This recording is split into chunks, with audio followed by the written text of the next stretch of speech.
자, 115페이지 2차 방정식과 근과 계수의 관계 잠깐 설명드리겠습니다.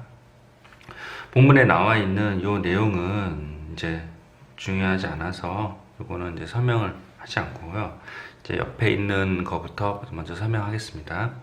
자, 2차 방정식을 어떻게 푸냐? 2차 방정식 토탈 솔루션이라고 써 있어요. 그래서 2차 방정식 문제가 나왔을 때 근 또는 해가 숫자로 나와 있는 경우랑 문자로 나와 있는 경우 두 가지가 있어요. 문자로 나와 있는 경우.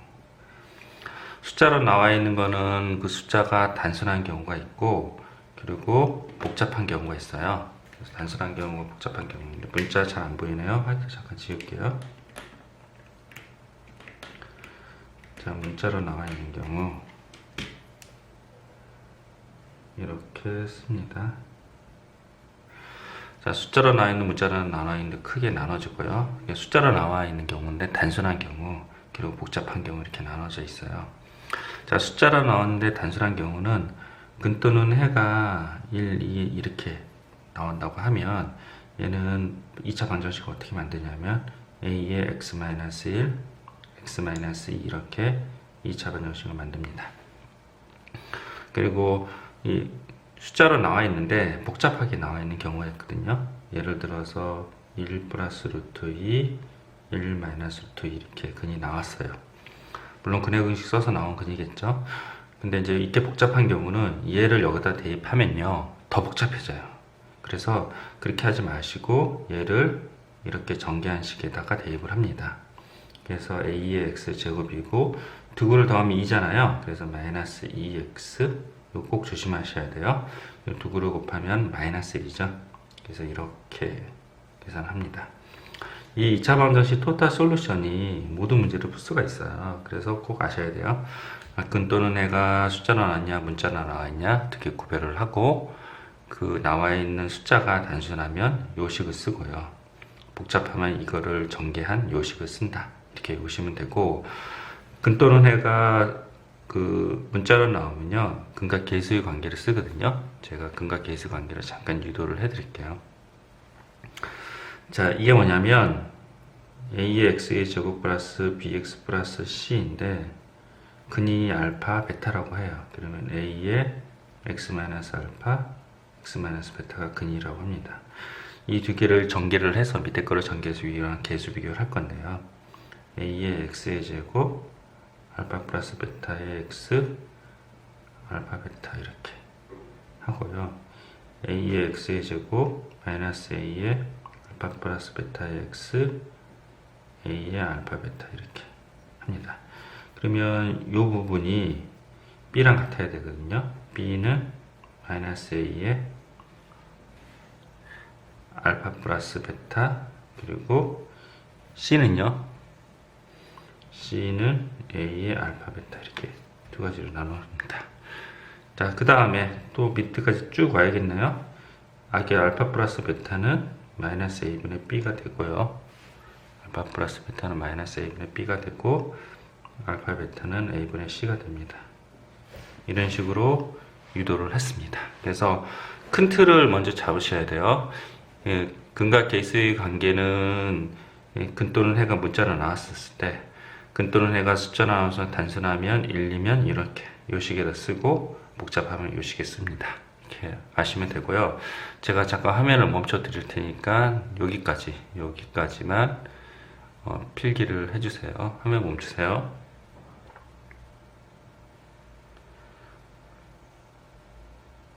됐죠? 이 유도는 굳이 필요 없는데요. 그래도 혹시나 이해를 돕기 위해서 이 과정이 여러분들 문제 푸는 어떤 팁이 될 수 있어서, 그리고 요 밑으로 내린 것도 잠깐 필기를 하십시오. 자, 근과 계수의 관계 필기를 하세요.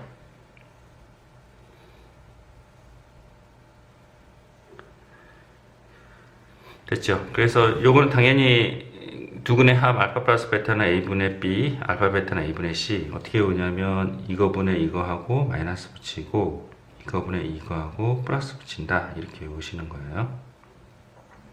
그리고 두근의 차 이건 안 외우셔도 됩니다. 됐죠? 넘어갈게요.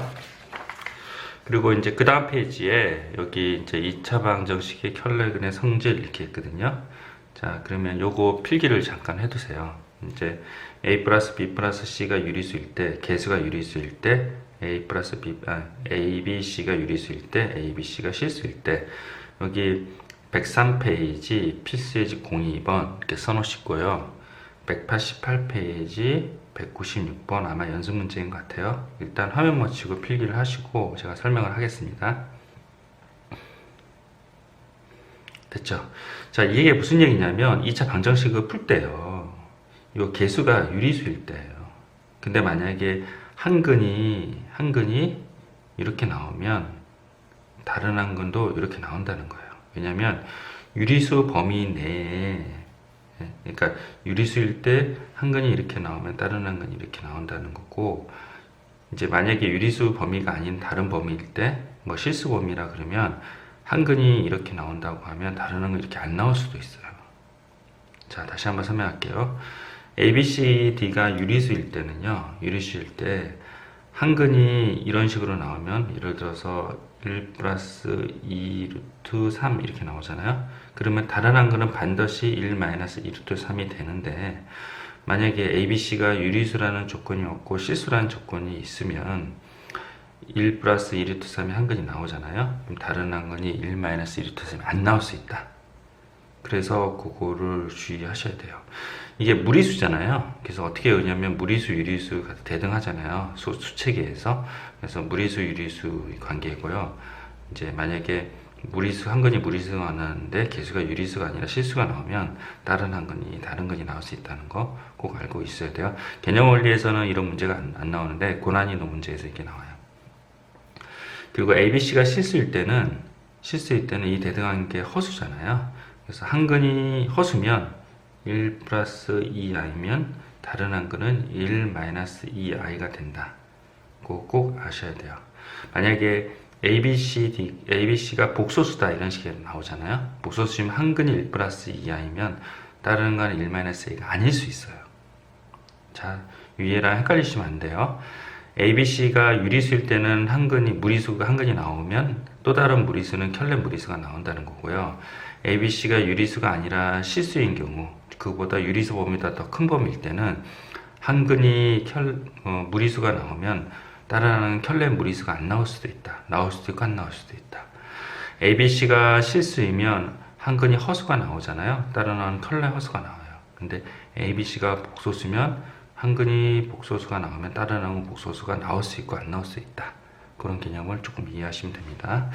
밑에 자세한 설명이 조금 있긴 한데요. 나중에 우리 기본 수업이라서 그때 설명을 하고요. 잠깐 필기를 다시 안 하셨으면 잠깐 하시고 화면 멈추세요. 네, 됐습니다. 개념 익히기를 잠깐 여러분들 풀어보시고요. 그 전에 이제 제가 다시 한번 윤곽을 잡아 드릴게요. 이제 136번이랑 138번 잠깐 보세요. 근 또는 해가 어떻게 돼요? 숫자로 주어졌죠? 숫자로 주어졌는데 단순하잖아요. 그럼 얘는 어떻게 한다고 그랬어요? 개수가 1이라고 했으니까 x-4, x-6 이런 식으로 방정식을 구하면 된다 그랬죠? 근 또는 해가 숫자로 주어졌는데 복잡하죠? 그래서 이걸로 할게요. 이럴 때는 정계한식 있죠? 이렇게 넣고 여기를 두 개를 더해서 마이너스 2x 곱해서 마이너스 4 이런 식으로 이 문제를 풀어봤어요. 됐죠? 근 또는 해가 단순하네요. 그럼 3에 x 플러스 7 x 마이너스 플러스 2 이렇게 하면 돼요. 됐죠? 자, 그러면 134번이랑 135번은요. 근 또는 해가 문자로 주어졌죠? 어떻게 한다고 그랬어요? 근계로 본다. 근과 계수 관계를 푼다. 이렇게 큰 틀을 잡으셔야 됩니다. 그리고 138번은요. 이제 복소수 범위랑 실수 범위 뭐 그런 내용이 있거든요. 근데 이제 예를 들어서 이제 방정식이라고 할게요. 방정식이라고 하면 이 문제 방정식이라고 2번을 수정을 할게요. 이 방정식이라고 하면 이 두 가지가 있어요. 실수 범위 내에서 방정식을 풀어라 이렇게 얘기를 하면요. 이거는 어떻게 나오냐면 해가 없다. 이렇게 답을 내셔야 되고요. 이게 복소수 범위다. 범위다 이렇게 얘기를 하면 얘는 어떻게 돼요? x는 뿔마 3이 아니네요. 그냥 3i네요. 뿔마 3i 이렇게 답을 내는 범위가 다르다고 합니다. 아시겠죠? 잠깐 필기하시고 화면 멈추고 필기해 주십시오. 그리고 개념 원리 익히기 풀어 주시고요. 그 다음에 이쪽 필수예제 09번, 10번 여러분들이 하셔야 됩니다. 다. 그리고 어디까지 하시냐면 11번도 하셔야 되고 12번도 하셔야 돼요. 자, 잠깐 화면 멈추세요. 됐죠? 이제 필수예제 09번 잠깐 설명할게요. 근 또는 해가 문자로 나왔나요? 그러면 근과 계수의 관계 쓰면 됩니다. 넘어가겠습니다. 필수예제 10번 이건 어떻게 나요? 두 근이 주어졌죠? 근 또는 해가 숫자로 주어졌나요? 그럼 어떻게 한다 그랬어요? x 플러스 4 x 마이너스 2는 제로 해서 얘를 전개를 해서 a, b를 구하시면 됩니다. 근 또는 해가 문자로 주어졌네요. 근과 계수 관계 풀어보시면 됩니다. 넘어가겠습니다. 자, 요거는 제가 설명을 할게요. 자, 필수예제 10번입니다. 120페이지. 자, 2차 방정식이 두 근의 b가 2랑 3이라고 하면요. 2알파, 3알파를 해요. 그래서 여기가 좀 안 보여서 제가 쓸게요. 2알파 플러스 3알파는 마이너스 a분의 b니까 k 마이너스 1 그리고 2알파 곱하기 3알파는 k 이렇게 두 식이 나와 있습니다. 여기서 실수 k를 구하라고 했기 때문에 이제 알파를 제거하면 돼요. 그래서 여기서 알파는 5분의 k 마이너스 1이라서 여기 알파 여기다 대입해서 계산하시면 됩니다. 됐죠? 자, 그리고 여기 쪽으로 2번 문제 풀게요. 두 근의 차가 2라고 하면 여기 1번이고요. 두 근의 차가 2라고 하면 알파 플러스 2 이렇게 나요. 그리고 두 개를 더합니다. 더한 게 뭐예요? 9분의 27이에요. 그리고 두 개를 곱하면 9분의 k-5 이렇게 두 개 구해요. 아까 위에 문제는 k를 구하라고 했으니까 알파를 소구하는 방식으로 구했는데요. 요거는 이쪽을 좀 정리를 하시면 2알파 플러스 2는 9분의 2k가 되고 알파 플러스 1은 9분의 k가 돼요. 그래서 알파 이꼴에서 여기다 대입해도 되거든요. 알파 잠깐 화면 내릴게요. 알파 이꼴에서 알파는 해서 여기다 대입하면 되는데 이거를 대입하는 게요 조금 더 복잡해요. 근데 이 9분의 k를 제거하는 게 의외로도 단순해요.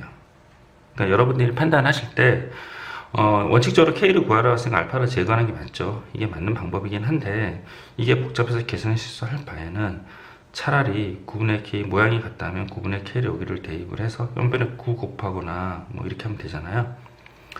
분수를 분리해서 9분의 k를 대입해서 알파를 구하고 나서 나중에 k를 구하는 것도 그게 나쁜 방법은 아니다. 맞죠? 자, 요거 화면 멈추시고 잠깐 필기를 해두세요. 두 가지 방법이 있는 거예요. 이렇게 하는 방법이랑 알파 이꼴 9분의 k-1이라고다 대입하는 방법 두 가지 방법이 있는데 저는 개인적으로 두 상황에 맞춰서 실수를 적게 하는 방향으로 계산하는 게 좋아요. 화면 멈추세요. 됐죠? 예, 잘하셨고요. 그 다음 필수예제 12번 잠깐 설명할게요. 이 중학교 때 했던 내용이라서 제가 짧게만 설명할게요. 두 근이 문자로 나왔나요? 근데 근계를 써야 되긴 하겠는데 이게 이제 알파분의 1 근으로 한대요. 그래서 이 계산이 복잡하면요 여러분들 어떻게 따지냐 요거를 그냥 알파 프라임 베타 프라임이라고 놓으세요. 그래서 일단은 요 식에서 근과 계수의 관계를 구하시고요. 얘가 두 개 근으로 한다고 하니 x-알파 프라임 x-베타 프라임 이런 식으로 계산을 해요. 헷갈리니까. 그리고 2의 x의 제곱에 알파 프라임, 베타 프라임, x, 알파 프라임, 베타 프라임 이렇게 전개를 하고 이게 뭐냐면 알파 프라임 플러스 베타 프라임이에요. 그래서 통분하고 근계를 가지고 계산을 한 거고요. 이거 알파 프라임 곱하기 베타 프라임이에요. 그래서 계산을 하고 요거 구한 거를 여기다 대입을 하고요. 요거 구한 걸 여기다 대입하는 방식으로 가시면 됩니다. 됐죠? 마찬가지로 2번도 알파 프라임, 베타 프라임 이런 식으로 합니다. 잠깐 화면 멈추시고 필기를 하십시오. 됐죠? 자, 그리고 세 문제 남았습니다. 필수예제 03번은 제가 설명을 안 하겠습니다. 복소수 범위, 실수 범위 분명히 말씀드렸고요. 필수예제 14번이 엄청 중요합니다. 엄청 중요합니다. 자, 화면이 다 나오게끔 할게요. 자, 122페이지 필수의 발전 예제 14번입니다. 중요한데 별표 쳐놓으시고요. 자, fx가 0인데요. 그게 두근이 알파 베타라고 나오면 두근의 합이 6이다. 2차 방정식의 두근의 합, 두근을 알파 프라임, 베타 프라임이라고 해요. 그거 합을 구하라 이렇게 했죠. 이 방정식이 다르잖아요. 그러니까 두근은 당연히 다르겠죠. 그래서 한 근은 알파 베타, 한 근은 알파 프라임, 베타 프라임. 제가 밑에 이제 좀 편리하게 이렇게 다시 필기를 해 놓았는데요. 자, 여기서 위에서 나온 정보로 두근의 합이 알파 베타라니까 f 알파 대입한 게 0, f 베타 대입한 게 0, 알파 플러스 베타는 6이에요. 두근이 알파 프라임, 베타 프라임이라고 했으니 대입하면 성립을 해야 되죠. 근데 이걸 딱 봤더니요, 여기랑 여기랑 모양이 같잖아요. 그리고 여기랑 여기랑 모양이 같아요. 그래서 두 개를 갖다가 놓고 두식을 만들어냈어요. 근데 두근의 합을 구하라고 했으니까 알파 프라임은 5분의 1에 알파 플러스 7, 베타 프는 5분의 1에 베타 플러스 7 이렇게 하고 두 개를 더해요. 변변 더해요. 그럼 이렇게 나오거든요. 근데 아까 알파 플러스 베타가 6이라고 했으니까 6집 집어넣어서 20이 돼요. 그래서 답이 4가 나옵니다. 아시겠죠? 이 방법이 가장 시중에 나온 방법 중에서 가장 편리한 방법입니다. 이해도 쉽고요. 잠깐 화면 멈추시고 필기를 하십시오. 네. 필수예제 15번 설명하겠습니다. 필수예제 15번은 또 제가 필기를 해놨는데요. 한 근이 숫자로 주어졌는데 복잡하네요. 그러면 여기다가 대입해서 여기를 이렇게 바꿔주셔야 돼요. 네. 그래서 요 식에다 대입을 하는 거예요. 요거를 여기다 대입하면요 더 복잡해져요. 그래서 요 식에다 대입해서 두 개를 더해요. 한 근이 이렇게 되면 또 다른 한 근은 1 플러스 루트 2죠. 두 개 더하면 6이죠. 그래서 마이너스 6 이렇게 하고요. 두 개를 곱하면요 9 마이너스니까 7이죠. 7 이렇게 계산하시면 됩니다. 자, 한 근이 이렇게 나오면 또 다른 한 근은 1 마이너스 2i죠. 마찬가지 숫자로 나오는데 복잡하죠. 그러니까 요 식에다 대입을 한다고 합니다. 그리고 최고차의 계수가 꼭 확인하셔야 되겠죠. 다 11이라서 그냥 생략한 거예요. 자, 그래서 두 개를 더하면 2니까 마이너스 2, 두 개를 곱하면 5가 되니까 이런 식으로 해서 합니다. 잠깐 화면 멈추시고 필기하시고 이 챕터 필수예제 쭉 풀어보십시오. 화면 멈추세요. 네, 감사합니다.